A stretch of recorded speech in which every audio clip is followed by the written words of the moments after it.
The alternative offer business case was to ensure that people were assessed, had their long-term care needs assessed in their own home rather than a hospital setting.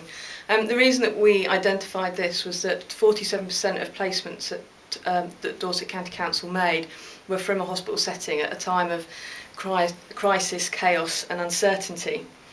Through national and local research, we discovered that the reason people were going to residential care was because they felt there were no alternatives that could support them to return home. And so what we identified as part of the business case were those services that were missing, and we put those together as almost like a menu of options for people. Some were basic, just increased reablement packages, but one of the main areas that came out in all the research that was done was that there was no provision for night care services, and that was the reason why people were being placed into residential, was because their night needs couldn't be met. Dorset County Council then started working in partnership with Dorset County Hospital and to roll out the pilot of the alternative offer in a geographical area of Dorchester and Weymouth. And we ran this pilot from October 2013 to April 2014. The model was that we used a dedicated care manager who would work alongside a hospital therapist, and they would receive referrals from hospital social work team once an individual had been identified as requiring residential care. Because this was about a change in approach, we were able to keep most of our current policies and procedures, so we weren't creating a whole new way of working, but it really was about a targeted effort on individuals who were confirmed as requiring residential care to actually see what it was we needed to be able to get them to return home.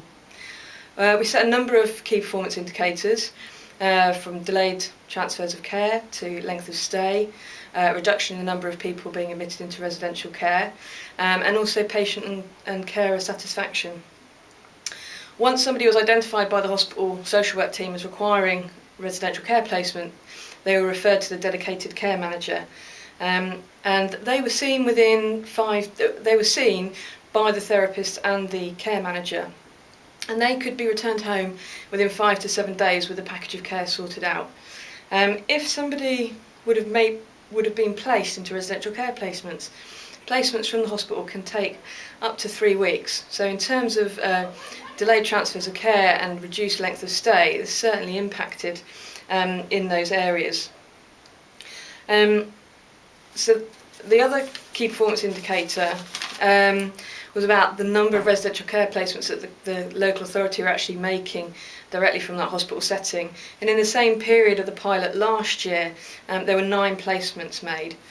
During the pilot period here, only 4 placements have been made, 3 of which have been nursing home placements, so they're people with significant needs. So during the pilot period, only 1 residential care placement has been made, with many supported to return home and actually remain at home. Every service user that had contact with the alternative offer pilot was given a questionnaire, and the feedback was very positive. Importantly, service users felt that they were fully involved in the discussions about them returning home, whereas previously when we looked at all the research of the business case, that was one thing that was really lacking. They felt decisions were being made about them and for them. And we just got one quote from service user feedback, which was written by the daughter, but it said, "Myself and my mum are very grateful for giving her the chance to be able to live back at home again. I see a big improvement in her, and I would like to thank you for your help." This service user was actually one of the first people that came through the alternative offer pilot, and she'd been in hospital since July, and she was identified into the pilot in November. And there were significant problems with her. She needed one-to-one help within the hospital. She returned home within 5 days and is now only receiving 3 domiciliary care packages a day and is totally supported to remain at home. The learning points for the pilot were that the hospital staff felt that it really helped them understand the importance of not talking to people about residential care placements.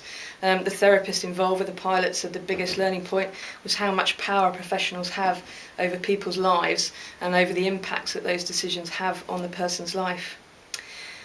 We did identify that there's a big need for this approach in community hospitals because some people were transferring from the acute to the community hospitals and then going into residential care from there.